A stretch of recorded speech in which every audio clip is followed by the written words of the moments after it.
Hello everyone, আসসালামু আলাইকুম। আজকে আমি রান্না করেছি মুরগি। কালকে নিয়ে এসেছিল, তাই আজকে আমি রান্না করলাম। ফার্স্টে তেল দিলাম কড়াইতে, তারপরে আলু একটু লবণ হলুদ দিয়ে সেদ্ধ করে হালকা নাড়ায় নিলাম। তো সেটা নামিয়ে ফেললাম। তারপর তেল দিলাম, রসুন দিলাম 3 পিস, পেঁয়াজ দিলাম, দিয়ে জিনিসটাকে একটু নাড়ায় চাড়ায় নিলাম। তো আজকে আমি রান্না করছি আসলে আমার আব্বুরা 6 ভাই বোন ছিলেন। আমার বড় ফুপু মারা গেছেন, 10 বছর হয়েছে।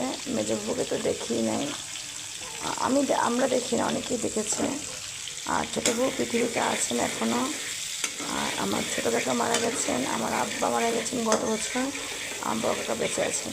তো ছোটো ফুপা এসছেন, ছোটো ফুপু বলছে কেন ফুপু, তো সেই জন্যই রান্না করা।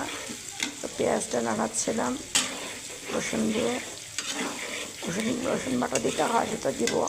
আগে পেঁয়াজ আর আস্ত রসুনটা নাড়া করছিলাম।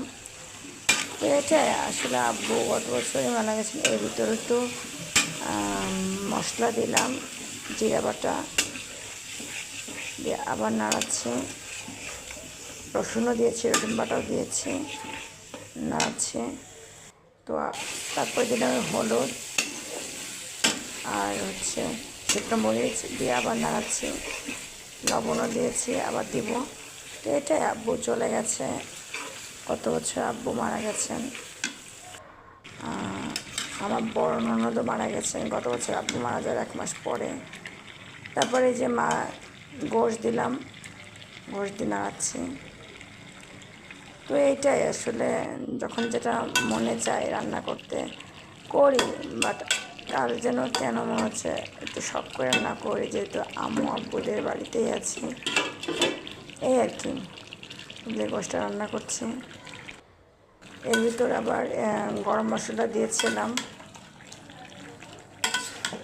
দেখেই মনে হচ্ছে যে রান্নাটা মজা হবে। এর ভিতর আদা বাটা দিতে হবে, দিই নাই, একটু পরে আদা বাটা দেবো। এর ভিতর রসুনও দিয়েছি, আদা বাটাও দিয়েছি, হয়তো আবার ঢেকে দিয়েছে। রান্না আসলে আমার খুবই পছন্দ, আমি রান্না করতে পারি।